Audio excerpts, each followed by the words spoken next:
moment, my friend. So this guy was saying in this article, you're literally I'd say your safety, forget the team psychological safety, your own safety, you can get worn out. He talked about, so if people have like mental illnesses, they'll be aware of this sort of phenomenon where you can get through the day, but it costs you.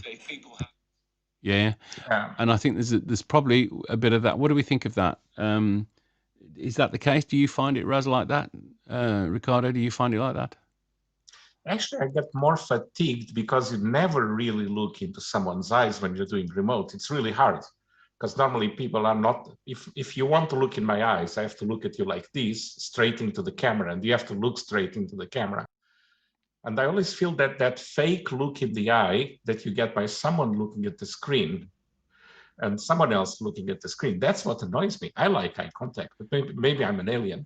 Okay, so you're seeing it's not really eye contact because actually I'm not looking at my camera. I'm looking at the picture I have of Ricardo in front of me, which means it's not actually direct eye contact. It's just approximate. Yeah. And it could be that the fatigue comes from trying to make, because you need to make some eye contact to have a conversation. Yeah. And if you are trying to make eye contact, but you never quite make it because to look at you, I have to look at the camera. I don't see you. So could it be that it's the other way around? Same effect, but the other way around. Yeah. So either way, it creates fatigue. Yes. Fully agree. And I don't know what, Raz, you think. Does fatigue affect my ability to be safe in a team setting? Definitely, to some extent, because it comes back to the conversation we had previously in the session. Sense of belonging. Do you feel you belong to a group or a conversation when we can really have eye contact or connect with the person that you're talking to? It's the main question. It's the main question I think we need to figure out to answer this question. I think we should attack the problem at the root cause. Do we really need to be all day in meetings? Face to face.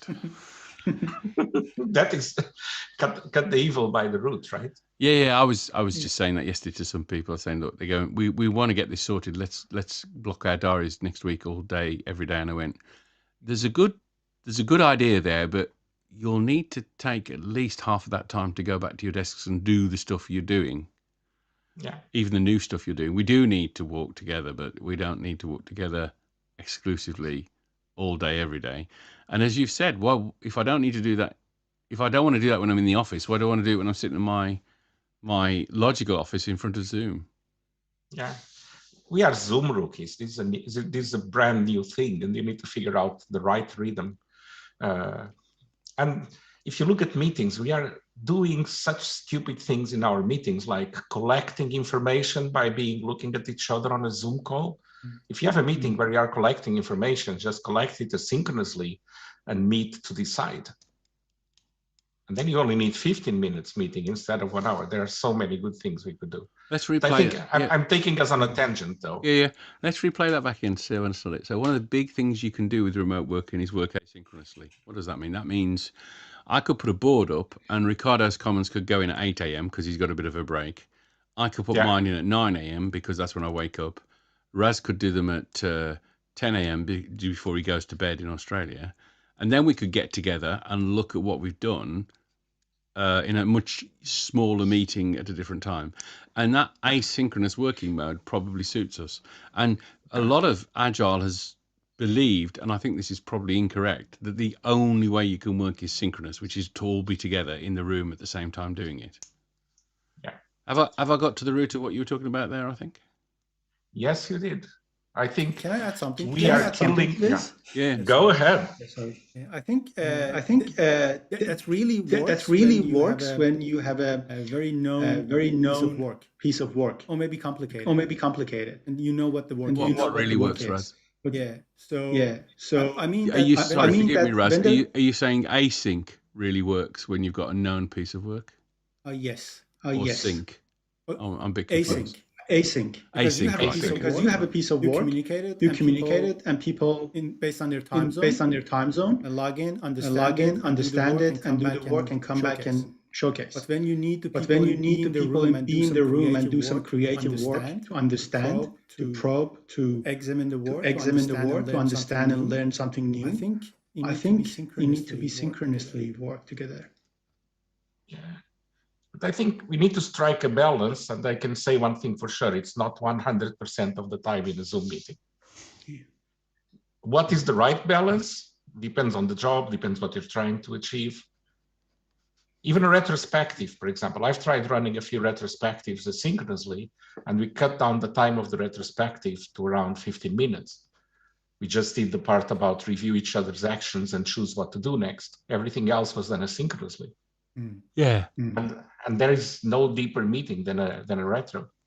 Of course, you probably should also do a face-to-face full-time retro once a month, but it's a question of changing. That's the other thing that I think we get bored very easily with doing the same thing over and over again. Could there also be fatigue in that we always run our meetings the same time when we're doing it remotely? Maybe adding an element of variety. Yeah, that's an interesting. I've never thought of doing like the stand-up will be at either 9, 10 or 11. We'll let you know on the morning, move around your diary.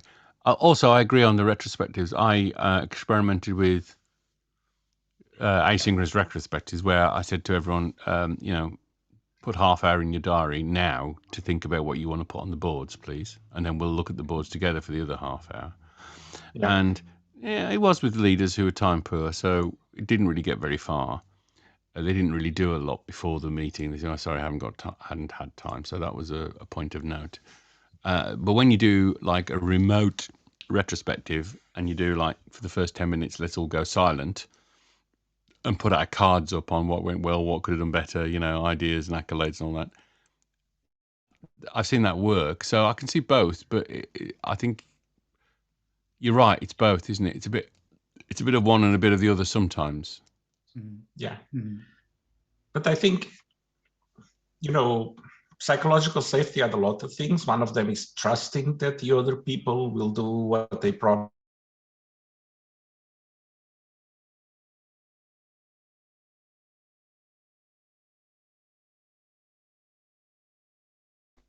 It could be the people only giving their time if you hijack it with the meeting part that needs to be fixed. So, I'm in a provocative mood today. Yeah, no, it's okay. So are we saying actually remote doesn't matter for psychological safety? It might accelerate the position you're in, might expose it a bit more. Yeah. But it doesn't change it. I think it's a bit like Scrum. Whenever you start doing Scrum, you expose everything that is wrong. Remote does the same. Yeah. And if you have poor working agreements in the team, those agreements are going to be even poorer if you are working remotely. If you have lack of psychological safety, it's going to come down. So it comes back to the amplifier. Yeah, good point. So I guess my question, I've got two questions left I want to think through. One of them is, I'll get to near the end, which is about this policy that you have to have your camera on and all of that. And I have a story to tell on that, which is really interesting. I'll come to that near the end. My other question is, can you use the fact you're on Zoom to increase psychological safety in a team? Is it a tool that, if used correctly, can increase psychological safety? Do you think? I don't know the answer, by the way. I'm just asking. And I'd welcome anyone on the Clubhouse call as well, which has now got 25 people in it. To if you want to ask a question or answer a question on this subject, just hit the button. And we do have someone who wants to come up on stage. So Jason, let me bring you up, and if we could put a pin in that thought for a minute and maybe return to it, and maybe Jason could come on stage and contribute. Are you there, Jason? Yeah, thanks, Ian. Thanks, all. Good to see you, mate. Far away. So I think, psychological safety is really around trust in the team, and it just takes a different style, different techniques or tools, whether it's remote or whether it's face-to-face. And that's my experience. And I think the key is you have to put effort into it. It doesn't necessarily happen naturally. So if you look at it sort of from a philosophical Puritan viewpoint, that's I suppose how I view it, how I do it in No, you're a spot on. I mean, number one rule of psychological safety is if you don't plan for it and work for it, you definitely haven't got it. Yeah. And then in a remote world, I think in some ways it's easier, because all the voices are equal, particularly if you're using a lot of virtual spaces or silent work like electronic whiteboards, etc. I find that everybody's then got the same voice. It's not like, oh, who speaks the loudest in the room. And I think we need to sometimes get less hung up on, oh, are the cameras on or cameras off, but what is the engagement? And sometimes it's also just calling out and saying, okay, today I don't feel like putting the camera on, I'm having a bad day, but feeling safe to say that. Or, yeah, and at other times it is to call out, hey, I'm the only one with the camera on, what's wrong? And I think just that pulse check is more critical in a virtual environment. It's a great point, actually. I'd not thought about that. That's a great way of expressing whether we're safe or not, which is, if you feel like you need a bit of time off the camera, feel free. That's not a problem either way, is it? That's a good sort of pulse check. And if people go, no, I need to see everyone, need to check. You're back to the sort of very sad phenomenon of managers deciding they wanted to put remote observation software on laptops to find out if people were working. How often did they click a button? How often did they, move their mouse about? So. Now I don't have my answer anymore to your question because Jason already said it. Yeah, is it the same answer that Jason it said? was. Yeah. Depends. Although I like the idea that there is one thing you can do with Zoom that you can't do with face to face, which is people can choose to switch off a bit, put themselves on mute. There is, by the way, a very, very funny video going around of someone who goes back to the office and still believes he's on mute or can put himself on mute. When people come into his office, he literally sort of pretends to click a mute button and then starts talking to his wife while they're there. Or goes on mute and says something horrible about the person and then comes off mute in his head and then is pleasant again, and the person is sitting right next to him and going, I'm right next to you, I'm right next to you, you can't go on mute, that kind of thing. It's very funny. I've seen a few of those. Another one is a woman explaining to her alter ego that she has to start wearing a bra again, which she just doesn't want to do. So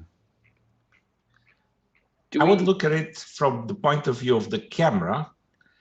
The usage of the camera is a signal that you can look at to see if the psychological safety is there, the acceptance of not using the camera, not a source directly of the psychological safety, but more something that you can take a look at and see if this team usually switches on the camera. That means they're comfortable. If they are talking frequently, if a guy says he doesn't switch on the camera and everyone says, cool, bad hair day again, yeah, and everyone laughs, then there is psychological safety there. So I'd use it more as something that I look at to see if there is psychological safety, as something as opposed to something that creates. So the correlation might be the other way around, the causation. Yeah, got you. So it doesn't change it, but it can signal it. I think actually Jason was going to say something as well. Jason, did? Yeah. It was in the same line as Jason. I just restated what he said. Sorry, I think it was me. I was just going to say that, do we feel like the camera is just perceived psychological safety? That's Nihil, by the way. Thank you. So yeah, you think it? Yeah, no worries. You think it helps you feel safe? Is that what you're saying? Yes, but you may not actually be safe. And by that I mean, if there are systemic issues in an organization around psychological safety, where lack of transparency, people don't feel comfortable speaking up if things are going awry, a camera is not going to fix that. You can have these conversations, like you said, Ian, with your wife when you go on mute, but you can't have these conversations with somebody in an organization still. So your point is that I'm just trying to get my head around. Yeah, no, absolutely. I think the camera is basically giving us some level of false sense of psychological safety. If there are underlying issues, underlying issues of psychological safety in an organization, the camera just helps as a coping mechanism. It doesn't actually resolve any of that. Mm-hmm. Oh, lovely point. So far I've written cameras are a signal and cameras can be a coping mechanism. Yep. I guess I could see that, if there was someone in a room that was maybe terrible BO, doesn't shave, horrible smell, all that sort of thing. And I thought to myself, I don't ever want to be in a room with them again. I probably wouldn't mind being on a Zoom because, they're not imposing on my personal space in that way. That's a fair point, I think. Now, that has made Ricardo grin. Are you thinking of someone you know there, Ricardo? I won't say any further, but I'm remembering a situation. Okay. Yeah, my son this morning said, "Dad, your breath's bad." And I went, "Oh, I hope he's not been like that all week when I've been in meetings." Yeah, you do need someone to tell you have spinach between your teeth, right? Okay. So I thought maybe I could tell this story. You know there are teams that have got these policies, or companies got these policies. You must have your camera on. What do we think of that? That is not a sign of psychological safety. That is a sign that the company has policies. Yeah. Raz? I Would you agree? usually work with teams, How they define being together. If they want to see each other, it's okay. Right? But Right? if someone If someone enforced them to camera, turn on the camera, maybe I'm maybe not I'm okay that not day. okay Maybe that day. Maybe I have a big pimple on my nose or that. something like that. And I'm And not I'm feeling really not feeling really good. Or maybe just woke up Or maybe just 10 woke minutes up just ago. 10 minutes ago. So that's not going So to that's not going to create or safety an or an environment for being in a team, or being in a team, being a part of a team. being a part of a team. So enforcing that's not going to solve any problem. Same thing. Just because people go together to a room doesn't mean that they enjoy being together in the room. And you as a coach should look at it and see, are these guys enjoying to be together in this room? If they are enjoying to be together in the room, probably they will want to switch on the camera to see each other. But it's the same thing if it's a physical room. I've been into so many rooms where teams are in, and you could cut the atmosphere with a knife, right? Yeah. So it's the atmosphere that counts. Okay, camera. So it's a signal, it's a coping mechanism, and it does not tell you atmosphere. That's another point, isn't it? Yeah. Although it will be much harder to read the atmosphere if the cameras are on, because then you cannot see all the signals. If the cameras are off, because then you cannot see all the visual signals. Yeah. You'll only get audio signals. Yeah, I was advised last night to buy a book called Read the Room, which was painfully expensive, but I did read it. And it's full of this, and I'm very interested. I've just started reading it. I'm very interested in how the equivalent of Read the Room works when it's all Zoom. One thing you've got, and if you've got the right sort of visual clarity, is you can have 16 people in front of you without your neck moving, and if something is happening in one of the cameras, you can see it a little bit. So that's something I've noticed already. You can start to read the room there. I remember you did actually say when you came up on stage earlier that we were talking about tools and how we do it, and how Zoom is a different tool from in-room presence.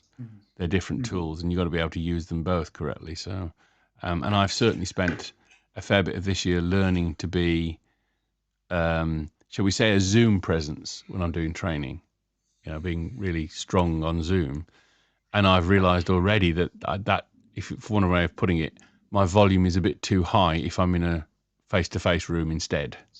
I've already worked that out. That I need to tone my volume down a bit. Ian no longer goes to 11; he goes to 9 on the dial when he's in a face-to-face meeting. So I've worked that out. Was it reading the room by? Go on.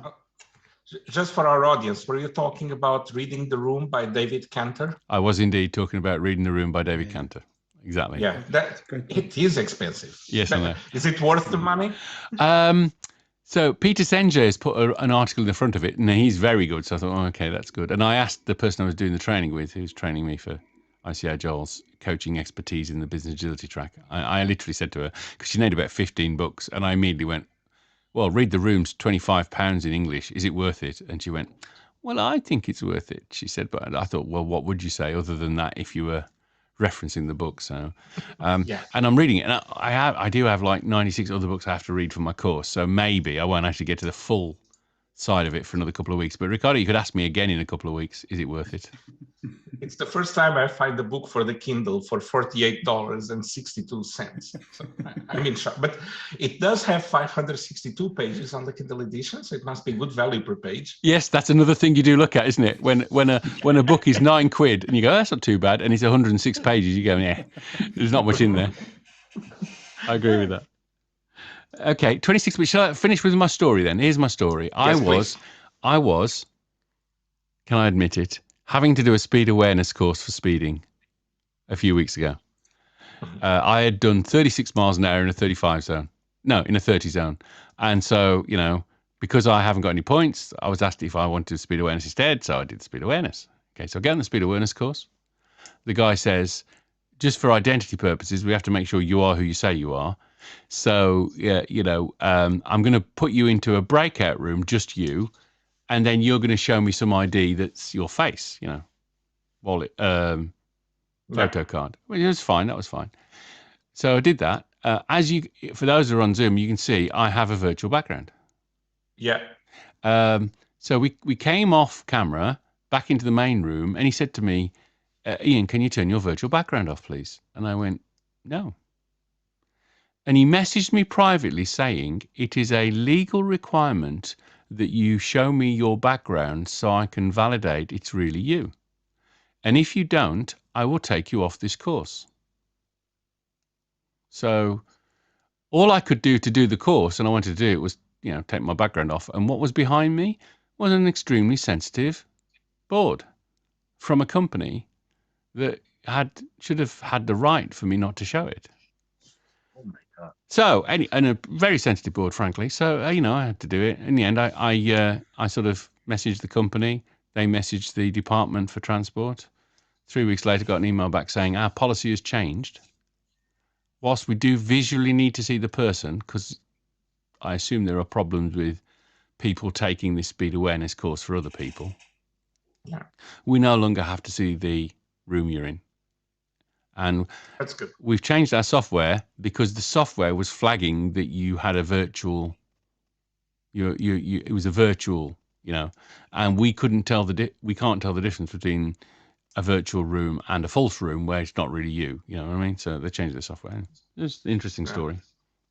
So there is some outsourcing of speed tickets. That must be a nice, good business. I cannot lose half an hour of my time to take a little course. It's 3 hours.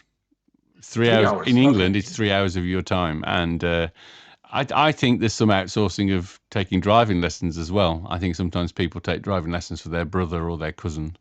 And, you know, I interviewed for a Scrum Master and it was fine. It was a phone call, fine. I'm convinced his brother turned up to do the job because his English was so bad and literally no one could understand a word that was said. And I thought, I would have noticed this on the interview. I would have noticed it was this bad on the interview, you know? Yeah.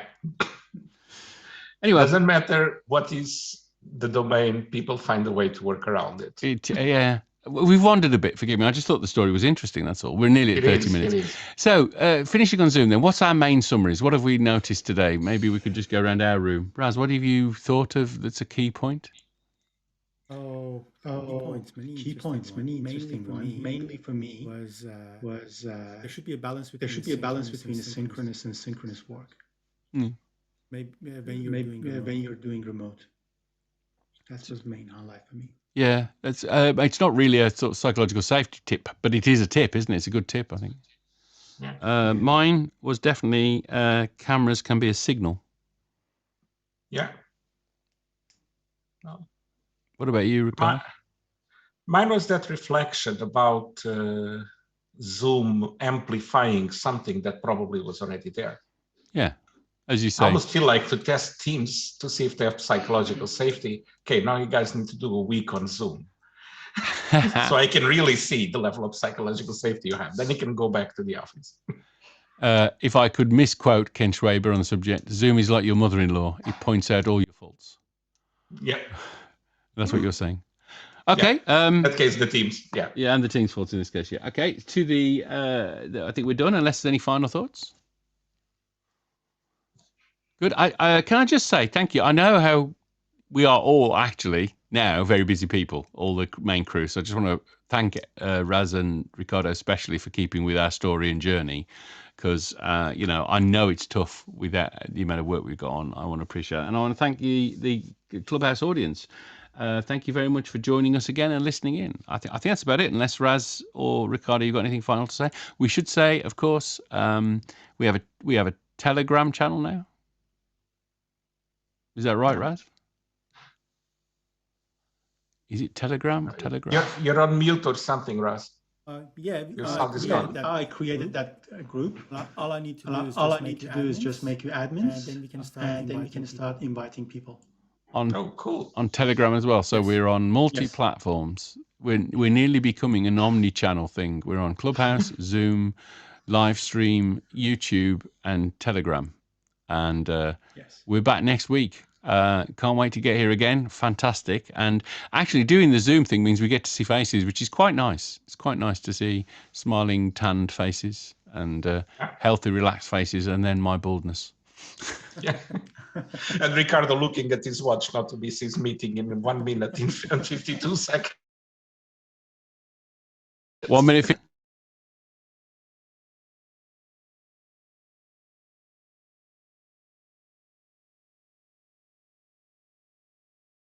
Give us feedback. Reach out to us on agileclub.club and look for the Agile Coaching Mastery conversation. Or find us on Clubhouse, look for Agile Club, or subscribe to our YouTube channel. It's called Agile Coaching Mastery. Or you can always find us on LinkedIn. Join us next week for more fun and agile thinking.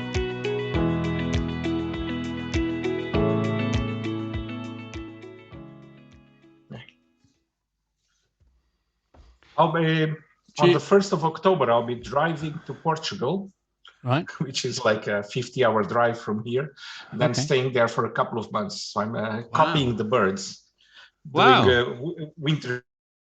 Oh, I'm jealous already. Okay, 1st of October, is that a day we'll be doing a recording? No, I probably will go on Saturday, and I'll make it there before the next before the next recording. So that should be okay. Yeah. But all my technical wizardry cannot come with this. No, I know. You know what? I have, because sometimes I'm in a hotel doing training. When I do my training, I have a mobile version of everything I've got here, except I don't have the road, obviously. But I have mics. I have multiple screens, everything in a bag, so I can put it all up in the hotel. All that. It's very boring. Yeah. I'm probably going to order one of those stream cams from Sony that can do most of the wizardry in just one device. The ZV-E10 or something like that. And take one lens with me and the mini tripod. You have it? Liking it? ZV-1. Yeah, actually I'm using it. Yeah, actually I'm using it now. Yeah, they have the ZV-10 now, which is APS-C. And I have a whole 10 seconds left. Okay. Cool. Cheers, guys. ZB10. See you all next week. Thanks, everyone on Clubhouse. Appreciate your time. Thank you for listening. Thanks to the people who joined us. Bye-bye. Bye-bye. Bye.